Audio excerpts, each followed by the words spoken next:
अस्सलाम वालेकुम फ्रेंड्स, आज की ज़्यादा खबर के साथ दी अरब इन्फो चैनल में आप लोगों के लिए हाजिर हूँ। क्रूज़ नहाई लगा है मगर इकामा एक्सपायर हो गया है, तो इस सूरत में सफ़र किस तरह से किया जा सकता है, इसकी तमाम तो डिटेल्स आप लोगों के साथ शेयर कर रही हूँ। तो यहाँ पे मैं आपको बताती चलूँ कि पासपोर्ट बैनुल अक़वामी सतह पर अहम शनाख्ती दस्तावीज़ होती है। बैरून मुल्क रहते हुए इसका कारआमद होना बहुत ज़रूरी होता है। पासपोर्ट एक्सपायर होने से कबल ऐसे तजदीद कराना बहुत ज़रूरी होता है। ममलकत में मुकीम किसी भी गैर मुल्की के पासपोर्ट की मालूमात का जवाज़ात के सिस्टम में इंदराज कराना बहुत ज़रूरी होता है। पासपोर्ट की बुनियाद पर ही इकामा जारी किए जाते हैं। खरूज नहाई यानी फ़ाइनल एग्जिट वीज़ा स्टैंप होने के साथ ही कारकुन का इकामा की फ़ाइल जवाज़ात के सिस्टम में सीज़ हो जाती है, जिसके लिए इकामा होना ज़रूरी नहीं होता है।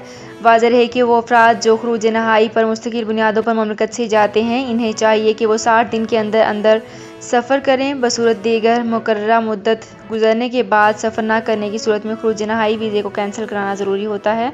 लास्ट पे एक इंपॉर्टेंट पॉइंट आप लोगों के साथ शेयर करना चाहूँगी कि खरूज नहाई कैंसिल ना कराने की सूरत में जुर्माना आयद किया जाता है। फ़ाइनल एग्जिट वीज़े को कैंसिल कराने के लिए कारआमद अकामा होना ज़रूरी है, इसलिए अगर अकामा एक्सपायर हो गया हो तो इसे पहले तजदीद कराया जाए, जो कि जुर्माने की अदायगी के बाद ही मुमकिन होता है।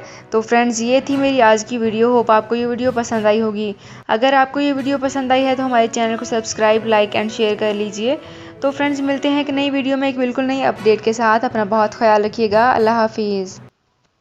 सऊदी अरब में मकीम गैर मुल्कियों के लिए बहुत बड़ी खुशखबरी आ गई है। अब कोई भी शख्स जो अपने मुल्क जाना चाहता है और उसका इकामा एक्सपायर हो या इकामा वैलिड हो, शिरका बंद हो, मुसस्सा बंद हो या कफील छुट्टी ना लगा रहा हो या कोई भी मसला हो, तो आप हमारे साथ रब्ता करें। हम इंशाल्लाह आपको 3 दिन के अंदर अंदर एम्बेसी के जरिए आपका खरूज लगाकर आपको आपके मुल्क वापस भेज देंगे। कोई भी इंडियन, पाकिस्तानी, नेपालियन, बांग्लादेशी, श्रीलंकन या किसी भी मुल्क का हो, वो आसानी से बगैर किसी परेशानी के अपने मुल्क वापस जा सकता है। जी हाँ, स्क्रीन पर आपके सामने जो नंबर शो हो रहा है, इस पर आप कांटेक्ट करें। इंशाल्लाह 3 दिन के अंदर अंदर आपको आपके मुल्क वापस भेज दिया जाएगा। मतलूब केस वाले रब्ता ना करें। शुक्रिया।